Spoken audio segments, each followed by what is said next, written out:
Mercedes has provided a first look at the 2018 spec Halo, which technical director James Allison has stated is strong enough to withstand the weight of a London bus.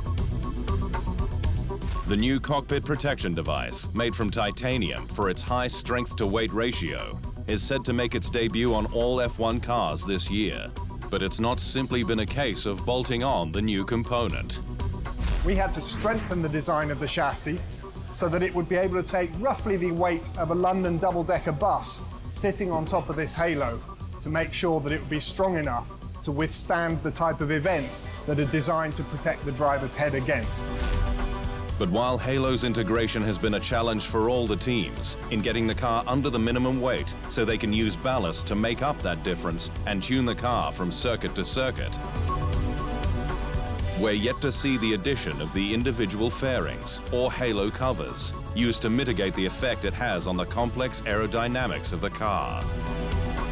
We make sure that the wake of the Halo does not get ingested by the engine, and we also make sure that it's designed such that it doesn't damage the behavior of the rear wing. McLaren's Fernando Alonso will now take part in every round of the World Endurance Championship after the Fuji race date was brought forward by a week to avoid a clash with the United States Grand Prix. The controversial date change was requested by Japanese manufacturer Toyota, with whom Alonso will be racing this year. Its home event at Fuji deemed too important for him to miss. And while other drivers complained, the date causing further clashes with events, the WEC understood the shift was in its best interests. Can you imagine having someone like Fernando Alonso in your paddock, racing for Toyota, and saying that we are going to Japan without him, said series boss Gerard Neveu. Alonso will now compete in 29 events this year, including 21 Grands Prix, the equal longest season in F1 history. Though he's fired up after another successful LMP1 test at Aragon, stating his car is like a rocket ship. The Spaniard's first WEC race will be on familiar ground at the 6 hours of Spa-Francorchamps in Belgium in May. Red Bull Racing driver Daniel Ricciardo is excited about taking the fight to teammate Max Verstappen this year, despite the immediate implications it will have on his future career. It's a good challenge, absolutely. Max is a great driver who's proven everything in a short amount of time, so it's one of those ones. I think now he's kind of set the bar for himself, and people expect him to run at the front now, I guess a little bit like I did after my year with Vettel.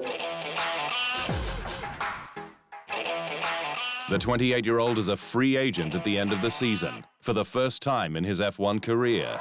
And while Red Bull are keen to retain him, the Australian's options elsewhere hinge on his results. So Ricciardo is choosing to forget contract talks for now. I haven't really put any emphasis on it, to be honest. It's really the primary object for me is to get results, you know, for myself, and then I feel the contract talks will take shape a lot easier. Australian Grand Prix Chief Executive Andrew Westacott has opened up exclusively to the inside line on F1's inaugural promoters meeting, held in London in January, hailing it a complete success. It was an unbelievable moment in Formula One history, because what you had was a meeting with the commercial rights holder and every one of the 21 promoters all there. Since its $8 billion takeover of F1 early last year, Liberty Media has worked closely with its stakeholders on building the sport. The 8-hour promoters meeting a chance to get all events on the same page. During the year. With presentations from F1 chairman and CEO Chase Carey, motorsports boss Ross Brawn, and commercial head Sean Bratches. It was a very, very good set of meetings. Why? Well, because everyone needed to share in what the vision of Formula One is all about, and you only get that if you've got the collective buy-in of promoters, teams, the fans have got to have their input, and also the media.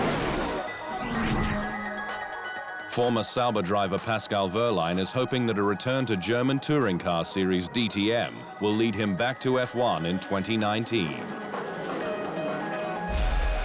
The 23-year-old German Mauritian, a Mercedes young gun, announced his DTM comeback last week following confirmation of Charles Leclerc at Sauber and Sergei Sirotkin at Williams for the final seat on the grid.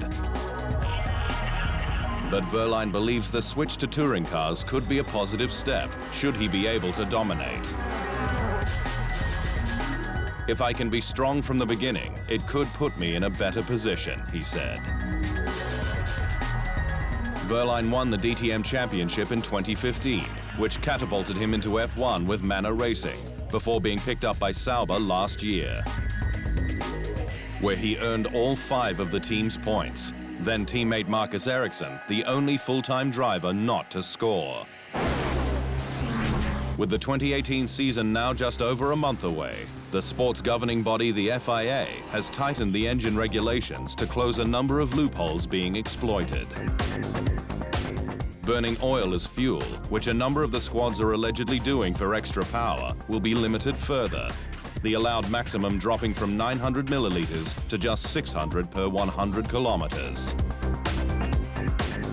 There are further crackdowns on alternative uses of other fluids, with exhaust gas recirculation expressly forbidden.